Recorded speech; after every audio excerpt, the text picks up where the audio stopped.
La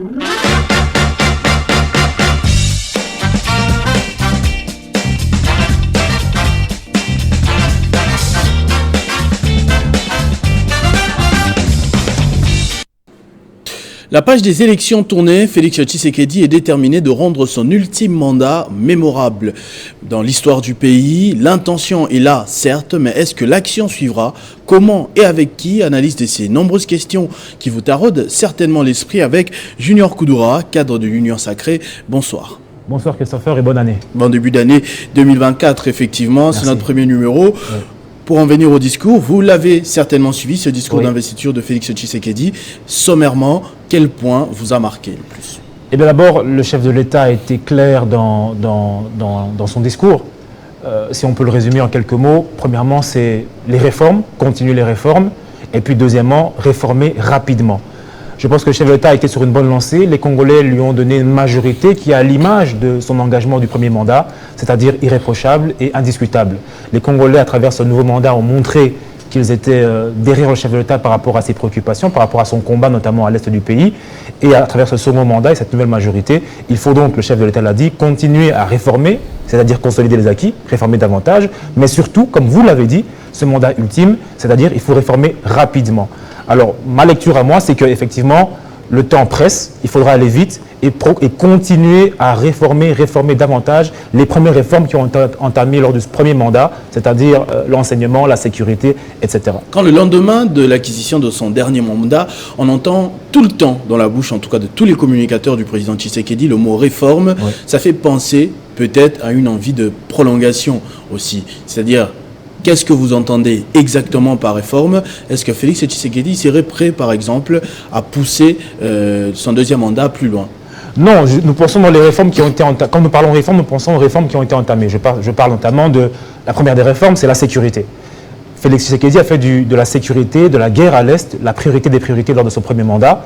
Il faut que ça se reflète aujourd'hui au niveau du budget parlementaire, au niveau du budget gouvernemental, et que le Parlement et que le gouvernement mette en place aujourd'hui la première des priorités financières de financement, c'est l'armée, la sécurité. Vous le savez, on a aujourd'hui, grâce au président de la République, la première loi sur la programmation militaire qui permet que l'armée ait un calendrier de décaissement, de financement, lui permettant de réformer l'armée au niveau logistique, équipementier, formation, etc. Donc il faut que, premièrement, on continue sur ce plan-là, que la vision du chef de l'État par rapport à l'Est du pays soit répertoriée, impactée sur le budget de l'État et que l'État alloue à l'armée la priorité en termes de financement. Deuxièmement, c'est la question de l'enseignement qu'a entamé le chef de l'État. C'est aussi une réforme qu'il faut continuer. Le chef de l'État a lancé la réforme de la gratuité de l'enseignement. Il faut voir dans quelle mesure, à travers le prochain ministre qui sera là, pousser davantage la réflexion pour voir pourquoi pas l'élargir au secteur de l'enseignement supérieur. Gratuitement, oui, mais pour enseigner quoi? Parce qu'il y a la question de la qualité qui se pose. Effectivement, on peut se dire que c'est aussi une réforme à mener. Élargir la gratuité de l'enseignement au secteur supérieur ou même au secteur primaire, mais aussi réformer davantage dans quel sens? Dans le sens de dire revoir les manuels scolaires, remettre à niveau les professeurs autant au niveau primaire que universitaire, revoir les contenus de ce que nous enseignons à nos enfants en termes de, par exemple, des cours d'histoire. Nous enseignons la colonisation, mais aujourd'hui, les enjeux de l'heure, dans l'histoire du Congo, sont beaucoup plus concentrés sur les ennemis et les conflits interrégionaux en Afrique. Donc aujourd'hui, il faudrait mettre à niveau les contenus, les manuels scolaires par rapport aux enjeux de l'heure pour que la cohésion nationale et la compréhension de nos populations dès le bas âge soient focalisées sur les enjeux et les risques que court notre pays et donc un plus grand patriotisme. Et puis, je pense aussi qu'il faut, j'allais finir par là, réformer, non seulement voir comment peut-être mettre la gratuité, mais si par rapport aux universités privées, par exemple, on pourrait voir comment plafonner peut-être un minerval maximum que pourraient fixer les universités privées, tout au plus un minerval maximum à ne pas dépasser par rapport à la loi. Donc c'est des réformes-là qu'on peut mener au niveau de l'enseignement. Félix Tshisekedi a battu campagne, comme vous l'avez dit ici vous-même, en mettant un accent quand même particulier sur la sécurité. Un pays occupé jusqu'aujourd'hui, on l'a dit, par les forces rebelles, soutenues clairement par le voisin rwandais, mais on a eu l'impression que Félix Tshisekedi investit. C'est peut-être parce qu'il y a eu énormément de pourcentages, notamment 73, c'est beaucoup. Félix Tshisekedi ne compte pas s'arrêter que sur la sécurité. On l'a entendu automatiquement parler de la création de l'emploi, oui. On a entendu parler de renforcer l'efficacité des services publics, diversifier l'économie.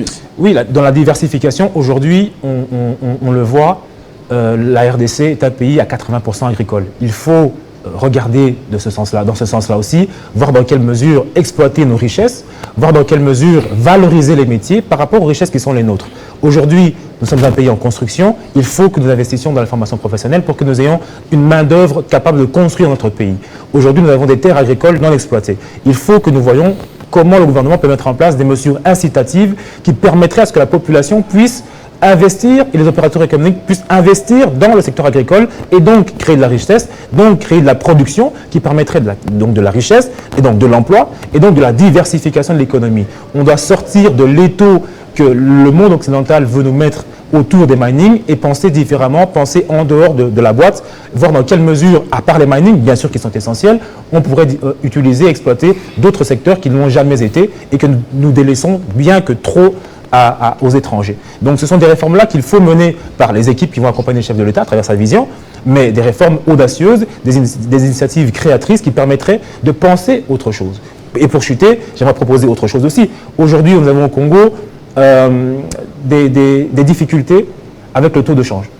Parce que c'est la question que je voulais poser. Vous êtes cadre de l'Union sacrée, certes, mais vous êtes également un spécialiste en matière d'économie. Vous avez travaillé dans les banques. Qu'est-ce que Félix Tshisekedi devrait faire pour laver quand même cette humiliation? Partout où il est passé à travers le pays, on l'a répété, dollar, dollar, dollar, dollar. Au stade de martyr, étonnamment même que ça n'a pas été le cas lors de son discours d'investiture.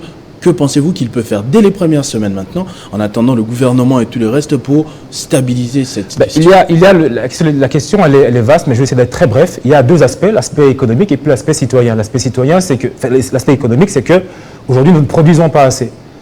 Puisque nous achetons nos produits de première nécessité à l'étranger, puisque nous achetons notre carburant à l'étranger, nos achats, nos transactions au niveau gouvernemental et public sont essentiellement en dollars. Ce qui fait que nous ne maîtrisons pas notre monnaie. Or, si nous produisions, nous pourrions contrôler les prix de notre production. Donc, pour produire, qu'est-ce qu'il faut? Il faut d'abord, mettre en place des unités de production. Donc, ça suppose qu'il faut d'abord industrialiser le pays, mettre de l'énergie, entre autres, pour que nous puissions industrialiser le pays. Deuxièmement, il faut que dans les centres de production, pour ceux qui sont dans l'agriculture, dans la production alimentaire, et dans l'élevage, dans la pisciculture, etc., il faut que nous puissions relier le pays de bout en bout, de nord au sud, de l'est à l'ouest, pour que les centres de production puissent être liés les uns aux autres et que les marchandises et que les flux commerciaux puissent se faire. Ça demande quoi? Premièrement, il faut prioriser certains secteurs. Je l'ai dit, on ne pourra pas tout faire durant 5 ans, mais il faut prioriser des secteurs qui sont capitaux pour le développement du pays et donc pour le pouvoir d'achat des populations et le taux de change. Il faut investir essentiellement dans les infrastructures, essentiellement régler la question de l'énergie et donc de l'industrialisation. Sans énergie, il n'y a pas d'industrialisation. Sans infrastructures routières, que ce soit chemin de fer et les routes, on ne pourra pas faire des échanges commerciaux d'importance et donc permettre une production interne congolaise et donc permettre à ce que le franc congolais reprenne de la valeur. Le deuxième aspect, c'est l'aspect citoyen. Je l'ai dit, aujourd'hui, la dédollarisation, qui est le problème que vous posez à travers le taux de change, est une question citoyenne. Aujourd'hui, si nous voulons dédollariser, il faut aussi que les Congolais comprennent que nous serions tous demandés à utiliser essentiellement et majoritairement le franc congolais dans tout ce que nous faisons au quotidien, dans nos courses, à la banque, dans nos transactions, dans nos achats, à la santé, etc., etc., etc. Donc c'est un effort à la fois économique et citoyen qui demande des réformes profondes et donc des ministres et des dirigeants qui vont accompagner le chef de l'État avec des mesures concrètes de réforme. Et donc ça demande effectivement un travail réfléchi mais rapide et pragmatique. Alors, il y a également un autre aspect dans tout cela, ce sont les animateurs qui vont accompagner Félix Tshisekedi lors de ce second mandat. On a suivi avec grande attention la prière du pasteur Roland Dallot, avec cette phrase devenue emblématique depuis samedi: on est fatigué des voleurs, et que Félix Tshisekedi ait la sagesse de nommer des gens corrects, des gens qui ont l'amour du Congo. Oui. Qu'est-ce que Félix Tshisekedi devrait faire en pratique pour éviter les erreurs qu'il a eu à commettre lors de son premier mandat? Je pense que le chef de l'État a eu le courage lors du premier mandat de s'attaquer frontalement à la question du Rwanda et de la guerre à l'est du pays. Et je pense que le chef de l'État, sur ce second mandat, il l'a dit lors de son discours, aura le courage d'affronter la question de la formation de ce gouvernement et de la compétence qui doit être au centre des critères d'élévation d'un homme politique pour occuper des responsabilités politiques. Qu'est-ce que ça veut dire? Ça veut dire qu'aujourd'hui, le piège à éviter, c'est de retomber dans ce qui a été dans le passé la règle, choisir des hommes sur base d'un équilibre sociologique, socio-ethnique, culturel. C'est-à-dire qu'on ne peut pas reposer et déposer la gestion d'un pays sur le fait qu'il faille qu'il y ait toutes les ethnies dans toutes les institutions et que ce principe-là soit le gage de la réussite d'un gouvernement. Non, c'est une erreur. Je pense qu'il faut prendre, non seulement c'est une erreur, c'est ça qui tue même le pays, je pense qu'il faut prendre comme seul critère le critère de la compétence. Il faut que la majorité parlementaire qui va se dégager autour du chef de l'État, qui est écrasante, et donc les leaders de ces partis politiques... Et si on peut faire une pierre deux coups, trouver et la compétence et l'équilibre socio-politique. Mais je vous garantis, M. Christopher, que dès lors que vous trouvez de la compétence dans le chef des Congolais, dès lors que les Congolais voient que le pays va de l'avant, ils ne s'intéresseront plus au fait qu'il y ait tel ou tel leader de telle ou telle province dans les institutions. Les Congolais ont besoin de développement, de progrès, et le progrès repose sur le travail, la compétence, l'innovation, la créativité. Aujourd'hui, il faudrait, si je pouvais conseiller le chef de l'État, il faudrait demander aux dirigeants des regroupements politiques qui composent la majorité et donc qui vont composer le gouvernement, de lui mettre à disposition les meilleurs de leur parti et regroupement politique à sa disposition. Non pas tenant compte de leur origine, mais de lui mettre à disposition les meilleurs acteurs politiques de leur plateforme, ne tenant pas compte de leur origine, mais tenant compte uniquement de leur qualification, de leurs compétences et de leur patriotisme et de leur moralité. C'est ainsi que je pense que le pasteur Dallo a lancé ce message, qui est le sien. Mais je pense que l'idée, c'est de se dire qu'il faut aujourd'hui changer et retourner la table, il faut renverser la table et penser uniquement compétences. Aujourd'hui, le chef de l'État a des enjeux majeurs, c'est le mandat ultime, il repose... les Congolais ont refait confiance au chef de l'État, bien plus encore que lors de son premier mandat. Ça démontre à suffisance que les Congolais croient en lui, croient en ses combats contre le Rwanda, croient en son combat pour le social du Congolais. Il faut que ce combat soit animé par des animateurs qui partagent cette vision et qui partagent la compétence dont le pays a besoin pour aller de l'avant. Mais parlons de son discours pour revenir. Comment le pays pourrait fonctionner sans opposition? On va le dire clairement, on a suivi la publication des résultats législatifs nationaux, puis législatifs provinciales il y a encore quelques heures. Oui. La majorité, c'est-à-dire Félix Tshisekedi, a pratiquement tout. On n'a même pas besoin d'attendre l'informateur pour comprendre qu'il a raflé pratiquement 90% des sièges. L'opposition, je rappelle que pour une fois, pour la première fois en RDC, tous les grands leaders d'opposition ont participé à un processus électoral présidentiel. Joseph Kabila n'était pas là. Par choix. Mais on ne peut pas forcer un leader à ne pas participer. Mais dans le passé, il y a eu des leaders qui ont été empêchés de participer. Cette fois-ci, tous les leaders qui ont estimé et voulu participer ont participé. Deuxième chose, ces leaders ont souhaité y participer de manière individuelle et non regroupée. C'est un choix politique qu'a fait l'opposition librement, qui n'a pas été imposé. Et donc, il faut tirer les conséquences et que ce choix n'a pas payé, visiblement. Et que les Congolais ont choisi la continuité, la stabilité, le progrès avec Félix Tshisekedi. Et donc, tirons les conséquences. Une fois que l'opposition au niveau présidentiel a échoué à rassembler des voix, la conséquence suit également au niveau des législatives nationales et puis provinciales. C'est qu'une conséquence logique. Aujourd'hui, le chef de l'État l'a dit encore dans son discours. Il souhaite à ce que, pour la première fois, encore une fois, qu'il y ait au niveau du Parlement, effectivement, comme le prévoit la loi, un porte-parole de l'opposition. Il milite pour cela. C'est bien la preuve que c'est un démocrate et qu'il souhaite que les institutions soient animées telles qu'elles devraient l'être. Là, on parle de l'opposition, c'est peut-être la chambre à côté, mais parlons de l'union sacrée en interne. Les résultats publiés, on sent des mécontentements en interne, une petite guéguerre, on dirait un petit championnat sur qui sera après Félix Tshisekedi ou qui doit être Premier ministre tout de suite. On sent des lobbying, des discours dans l'opinion qui ne semblent pas donner de l'avantage au président de la République. C'est d'abord une compétition politique, elle fait des vainqueurs et des vaincus. Le fair play demande à ce que les vaincus acceptent les résultats. Parfois, ce n'est pas le cas. Ça fait partie du jeu politique. Aujourd'hui, la priorité de l'Union sacrée, croyez-moi, c'est de mettre en place une équipe gouvernementale qui va accompagner le chef de l'État le plus rapidement possible avec des résultats. Bien évidemment, il y a cette majorité, elle est hétérogène. Mais le jeu politique le veut. Est-ce que ça ne va pas jouer un tour au président de la République après? Encore une fois, je l'ai dit, le chef de l'État... Comme on s'était plaint avec FCCK, non, le chef de l'État, le chef de l'État a dit lors de son discours qu'il a compris les Congolais et qu'il a tiré les leçons de son premier mandat, de sa campagne électorale. Aujourd'hui, comme je l'ai dit, le chef de l'État, je pense, va poser comme premier critère de nomination de son équipe des gens qui sont essentiellement compétents. Ça doit être le seul critère qui vaille. Aujourd'hui, le chef de l'État est tenu à la population à une obligation de résultat. Et tenant compte de cela, il est tenu donc de fait de trouver des gens, la perle rare, qui pourra l'accompagner dans son mandat. Aujourd'hui, je pense qu'avec la majorité qui sera la sienne, si autour de lui, il trouvera que les gens qui travaillent ne sont pas compétents suffisamment, il aura la latitude de pouvoir les évincer et continuer avec ceux qu'il estime être bons autour de lui. Donc il n'y a aucune contrainte aujourd'hui de nature à le bloquer dans son travail. Aujourd'hui, le chef de l'État est face à l'histoire, les Congolais espèrent en lui, ils l'ont essayé un mandat, ils le veulent pour un second. Nous sommes tenus de travailler et d'avoir des résultats. Le chef de l'État doit laisser une trace au Congo, il doit laisser quelque chose d'indélébile. Il faut donc qu'il se consacre au travail, il faut dire aux Congolais la vérité, qu'en 5 ans, en 10 ans, on ne peut pas tout faire, mais il y a des pôles et des secteurs essentiels qu'il faut réformer. L'enseignement, on l'a dit, la sécurité, et puis investir dans l'agriculture, qui est une source essentielle de développement et de croissance et d'emploi et de productivité. Et les infrastructures routières, chemin de fer, fluviales, aéroportuaires. Nous sommes au centre de l'Afrique. Développer un aéroport moderne en RDC, ça serait là un message fort que lancerait le chef de l'État à l'issue de son mandat et quelque chose qui serait coulé dans l'histoire du Congo, qui resterait pour la postérité. Là, on parlait de l'Union sacrée, mais il y a aussi l'UDPS, qui est une force politique assez complexe.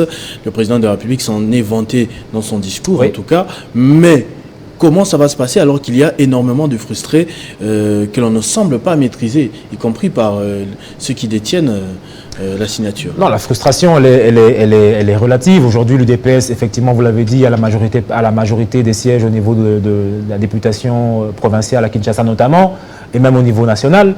Mais c'est quand même le parti qui a lutté longtemps en RDC pour la prise de pouvoir. Donc, quelque part, c'est explicable. Et puis c'est le parti qui a soutenu initialement le chef de l'État lorsque personne ne le soutenait, donc c'est explicable.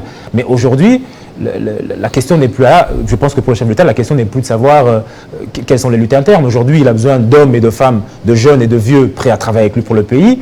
Et je pense que si le chef de l'État lance ce message-là au niveau de sa majorité parlementaire, croyez-moi qu'il obtiendra les personnes dont il a besoin pour travailler et aller de l'avant. Mais effectivement, ça fait partie du jeu politique que ceux qui ont plus de députés se battent pour plus de sièges, pour plus de ministères, pour plus d'entreprises. Mais le problème, c'est pas ça. Le problème, c'est pour quel intérêt, pour quel enjeu. Si c'est pour l'intérêt du peuple, c'est pas mauvais. Donc vous êtes peut-être contre le mérite sociopolitique, mais quand on parle de poids politique, vu... c'est l'histoire de la démocratie. C'est l'histoire de la démocratie. Quand vous pesez aux législatives, vous avez de facto droit à certaines responsabilités politiques.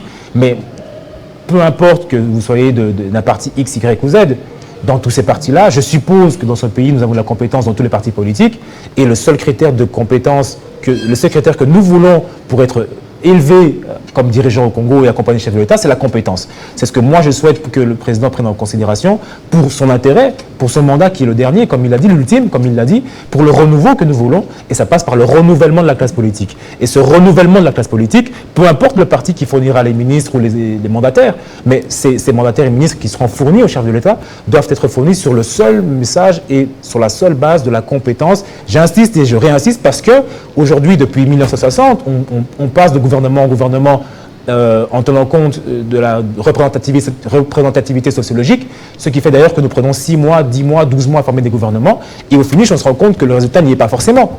Mais quand vous prenez la compétence comme seul critère, eh bien, à ce moment-là, vous verrez que les choses iraient beaucoup plus vite et beaucoup mieux. Parce qu'aujourd'hui, le chef de l'État est tenu à des responsabilités, à des résultats. Et donc, nous lui demandons, en tant que Congolais, en tant que jeunes, qu'il soit extrêmement rigoureux sur le choix des dirigeants qui vont l'accompagner, des collaborateurs qui vont l'accompagner, et puis extrêmement sévère sur les sanctions à leur appliquer en cas d'échec. Aujourd'hui, on ne peut plus tergiverser. Les Congolais ont tellement d'espoir dans ce second mandat qu'il faut y aller tout de suite à 100% avec les bonnes personnes. Et si on se rend compte que ce n'est pas les bonnes personnes, on les change et on cherche d'autres personnes. Pour terminer, on va parler quand même de la composition de la liste d'invités du président de la République. Oui. Plus de 10 chefs d'État, on était à 17 pratiquement chefs d'État ici à Kinshasa pour cette investiture. C'est assez inédit, même dans l'histoire du continent. Quelle sera la politique, à votre avis, de Félix Tshisekedi vis-à-vis de ses partenaires extérieurs, que ce soit dans le continent ou l'Occident, l'Orient? Quelle attitude va avoir le Félix Tshisekedi qui avait extrêmement voyagé lors de son premier mandat? Et sous question, on a vu William Ruto, qui pourtant il y a quelques semaines avait pratiquement manqué du respect à tous les Congolais en direct. À quel moment se sont-ils réconciliés? Non, le chef de l'État, d'abord la politique en elle-même, c'est les relations économiques et internationales. Les relations internationales sont là pour préserver les intérêts économiques des pays. Donc nécessairement, la présence du chef de l'État démontre à suffisance que nous avons avec des voisins de bonne foi des bonnes relations. Au niveau du chef de l'État, la politique qui a été la sienne d'être très agressive sur le plan international, vous le constaterez avec moi que chaque fois qu'il prend la parole au niveau de la scène internationale, il ne manque pas d'évoquer la question de l'Est du pays, il ne manque pas d'évoquer la question de l'agression dont nous sommes victimes, et ce message commence à porter des fruits. Aujourd'hui, la majeure partie des pays qui nous accompagnent et qui nous entourent aujourd'hui sont au courant de la question est souvent sur la table. Aujourd'hui, le chef de l'État, je pense, va maintenir une politique dynamique pour régler la question de l'Est du pays.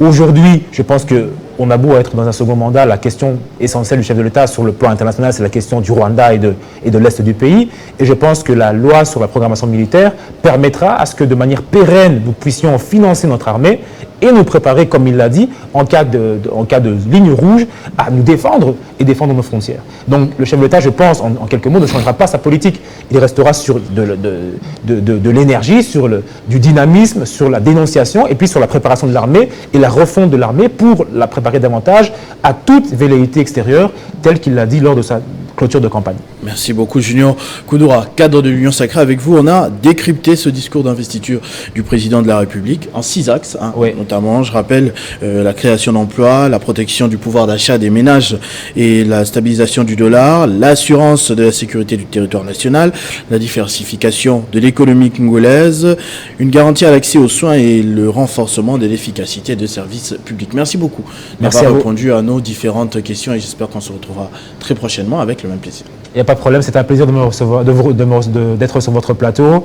Bonne année 2024 à vous tous et puis à très bientôt également. Voilà, merci. Restez fidèles au programme de votre chaîne Télé 50.